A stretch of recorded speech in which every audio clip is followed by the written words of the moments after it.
ہر انسان کی یہ عادت ہے کہ جب بھی اس کے پاس کوئی ایسی چیز ہوتی ہے جو وہ بڑی اہم سمجھتا ہے، نئی ہے، اس کی ایک اچیومنٹ ہے، وہ یہ چاہتا ہے کہ کوئی لوگ ہوں جو اس کو سنیں، وہ اس کی بات کو سنیں، وہ بتانا چاہتا ہے، تلاش کرنا چاہتا ہے۔ اور جب کبھی کہیں بیٹھتے ہیں، بات چیت ہوتی ہے اور موضوع سخن اس طرف نہیں بھی ہوتا، تب بھی وہ شخص کسی نہ کسی طرح سے بات کو ایسے تروڑ موڑ لیتا ہے یا اس کا رخ ایسے بدلتا ہے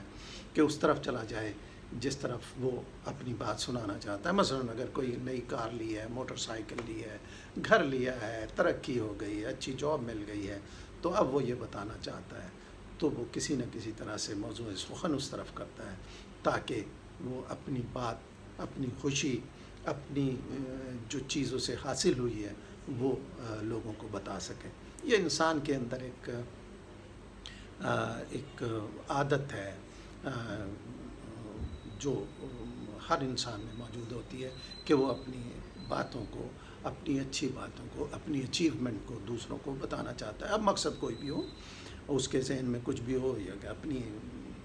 چیزیں بتانا ہو یا دوسرے پر اپنا روپ ڈالنا ہو، جو کچھ بھی ہو، لیکن وہ بتاتا ضرور ہے۔ اب یہ عادت اگر ہم دیکھیں تو دینی معاملات میں ہمارے پاس نہیں ہے۔ جب بھی ہم اگر دیکھیں، ہم دنیاوی دوڑ میں اتنا مصروف ہو گئے ہیں کہ دینی طرف سے ہم بھول گئے ہیں۔ ہمیں یہ پتہ ہی نہیں ہے کہ اس دنیا کے بعد ایک دنیا ہے اور اس کے کیا مسائل ہیں، ہمیں وہاں جا کر کن کن چیزوں کو فیس کرنا پڑے گا، یہ ساری چیزیں نہیں۔ اگر ہمیں پتہ ہو تو یقیناً ہم اس کو دوسروں کو کہیں گے، کیونکہ ہم بے خبر ہیں، یا جان بوجھ کر بے خبر ہیں، یا جانتے ہی نہیں ہیں واقعی، یا اللہ معاف فرمائے کوئی یقین کی کیفیت ایسی کمزور ہے۔ اسی لیے ہم کیونکہ اس کو اتنا اہم نہیں سمجھتے تو لہٰذا ہم اس کا ذکر نہیں کرتے۔ یقین جانیے، جس دن ہمیں اس چیز کا احساس ہو گیا کہ اس دنیا کے بعد ایک دنیا ہے جہاں ہم نے جو کچھ کیا ہے اس کا حساب کتاب ہوگا، جو غلط کاریاں کی ہیں ان کی سزائیں ہوں گی، تو یقین جانیے کہ ہم نہ صرف خود